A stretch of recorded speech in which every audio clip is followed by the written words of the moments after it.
Hey there, welcome to the Movie Review Mom YouTube channel. I'm surviving COVID. Well, this is the first time I've been able to really talk without coughing. And yet I watched a bunch of movies while I was laying in bed dying with COVID. No, I wasn't dying, but I felt horrible. But anyway, thank you for having patience. So today I'm trying to catch up on some movies that I watched that came out already. So today the movie I'm reviewing is called Beetlejuice Beetlejuice. This creepy comedy sequel is now playing in theaters. It's rated PG-13. It's an hour and 44 minutes. And my overall movie review mom grade is probably a B to a B plus, especially if you're already a fan of the original movie and its characters. So I'm going to give you an overview in a nutshell. I'll point out things I like, things I didn't like, tips for parents, themes worth talking about, funny lines, interesting lines, and we'll finish up with recommendations for other films that are sort of similar that you might also really like. But first, let me introduce today's featured product, which is something that we are sure to see during this month or this next month's Halloween season. It is a full Beetlejuice costume. You can click down in the link below and it'll take you to Amazon. It's an affiliate link, so it doesn't cost you any more to purchase it, but Amazon will throw a few pretty pennies at me to thank me for telling you about it. Although you probably would have found it anyway if you're that big of a Beetlejuice fan. All right, so let me give you an overview in a nutshell. First of all, Tim Burton definitely has a unique style of his own with a huge following of fans and list of 20 popular films, right? Others might not quite like his quirky, often macabre content. Brad Pitt was one of the producers of this movie, and writing credits go to Alfred Go, Miles Miller, and Seth Grahame-Smith. So fans of the original Beetlejuice, I think, are going to get a kick out of this. We've waited 36 years for it. Now, some people may say, we weren't waiting for it or didn't ask for it at all. But if you're a fan, I think that you'll probably welcome this. Already, the movie has won a Graffetta de Oro award for Best Film at the Venice Film Festival and been nominated by the Queerties for the 2024 Next Big Thing Award and nominated for Most Anticipated Movie by Astra Mid-Season Movie Award. So congratulations to the team. So quick tips for parents. There's lots of creepy, bloody body parts. We see a lot of dead people in the form in which they died, if you know what I mean. There's talk of death and the afterlife. Dark humor is throughout the entire film, and there are some inappropriate jokes as well. Some of the themes that are illustrated well are death, life after death, and family. Some of the things that I really like start off with Michael Keaton. Who doesn't love Michael Keaton? I've been a huge fan of his for years. He's created so many memorable characters throughout his career, Beetlejuice being one of them. In March of 2014, he stated that this is the only sequel he was interested in ever doing. That's quite a statement. Of course, he did reprise his role as Batman in a cameo performance in The Flash last year, which was totally adorable. He said that he had even more fun making this sequel of Beetlejuice than he did making the original movie. Tim Burton stated that Michael Keaton didn't even rehearse before going on set to film. And there are times where you can see he's just making up stuff, but he does it so well and you love his character and all is well. The entire cast really did a fantastic job. It includes Willem Dafoe, amazingly enough, Catherine O'Hara, love her, Vern Gorman, Arthur Conti, Danny DeVito, and Justin Theroux. All of the returning women look absolutely great in this. Winona Ryder was hoping that this Beetlejuice sequel would happen, so she told Matt and Ross Duffer that they'd have to give her a break from filming the TV show Stranger Things if the filming created a scheduling problem. They said yes, and here we are. Monica Bellucci's makeup took 3 hours each day before filming. She has an incredible backstory sequence in the film. Now, some will say it's an extreme tangent, and it is, but it's also really entertaining. She and Tim Burton started dating during the making of this movie. We get a quick recap of the main characters from the very first movie to see what they've been up to, and that's super helpful if it's been that long since you've seen the movie, which it's been for me.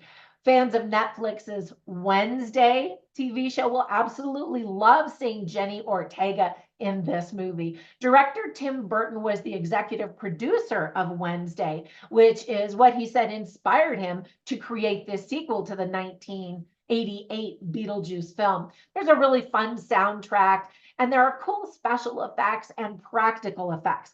Now, director Tim Burton wanted to make sure that there was less technology so that the sequel would retain the same feel as the first movie. We see a lot of animatronics, puppets, and creative design in the real effects, the practical effects, rather than tons of CGI, although there is a little bit of that as well. The visual and spoken humor fly fast and furiously throughout the film. Lots of Easter eggs and respectful nods to the original movie.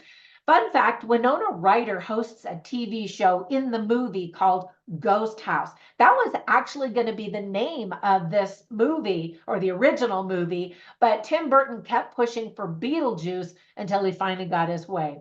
We get to hear the Banana Boat song, which was famous in the first movie, and it happens in a funeral in this movie, and I thought it was a nice touch. Perfect, really, when you think about it. Soul Train, which is a really funny scene in the movie. We see people dressed in the 1970s type of clothing, dancing to that decade's popular music as a joke that disco is dead. Now, with all of that praise, there were a few things that I didn't like or thought could have been done differently or better. For example, Beetlejuice doesn't even appear in the movie until almost 20 minutes in. Now, some people may say that's not that long to wait, but fans might be like, where is he? Where is he? Come on. Sadly, Geena Davis is not in this sequel. I just adore her. Jeffrey Jones's character conveniently dies in this sequel. Ironically, he has retired from acting because he was accused of being a sex offender in real life. There are a lot of characters and storylines that did feel a little bit rushed and a lot of tangent things going on. Now, whenever I watch movies, I write down the funny lines and the interesting lines that I hear simply to share them with you so you can get a taste of the dialogue and the script writing to help you decide if you want to watch this. So you can see all of them on my written review at moviereviewmom.com. So here are some of the funny lines that I wrote down.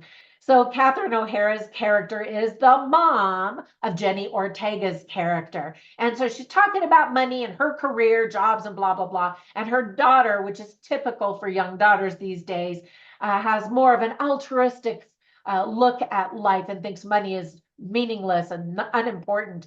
And so Catherine O'Hara's character says to her, well, you're free to reject your inheritance when you're living off a tree hugger's salary.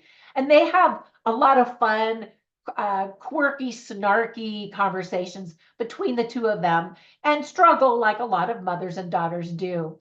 Beetlejuice, who's of course played by Michael Keaton, says, I love a good dream sequence because there's a dream sequence. There are several moments like that. And he's kind of breaking the fourth wall and talking to the audience, which I always get a kick out of. And then another moment happens where he actually gets married and things don't go well. And he's like, should have got married in Vegas, which made me laugh because I actually live in Las Vegas. Now, some of the interesting lines that were said were often said by Catherine O'Hara, lots of motherly wisdom. First of all, she says, we need to unpack the art of sorrow because she and her family are mourning the loss, the death of her husband. Jenny Ortega's father, and they're really struggling with a lot of that. Another line that she says is there's no expiry date on sorrow. And I thought in a comedy these were kind of profound, deep lines, really. And then Winona Ryder's character, oh, actually you're right, I just realized I've been saying that Jenny Ortega's the daughter of Catherine O'Hara. She's the granddaughter. Winona Ryder is the daughter. Okay, so forgive me. Sorry about that. Okay, so Winona Ryder, the mother, says, I've spent so much talking to the dead, it's time I start living. And I thought that that was good. And it's also a solid theme in the movie. And again, later she says, I want to make memories with the people I love rather than be haunted by them later, because, you know, she definitely believes in ghosts. All right, so this movie instantly made me think of three movies that I want to recommend. The first one being, of course, the 1988 original Beetlejuice. The second one is Corpse Bride by the same director. That came out in 2005. It's a very creepy, creative animated film. And then another movie that popped into my head, ironically, is something called Death Becomes Her, because some characters lose their heads. Anyway, it's a comedy back from 1992, but it's sort of hovering between life and death and love and romantic relationships. And so if you've never seen that, check it out. The cast is fantastic, starring Meryl Streep, among others. All right, that's it. Hopefully you'll get a kick out of this movie if you watch it. Just be forewarned, for young kids, there are some images that might be frightening, but otherwise I think fans are going to get a kick out of it. Have a fantastic day. Oh, and by the way, you can find all of those links to those videos down below in the description as well. I'll catch you in the next one. Bye for now.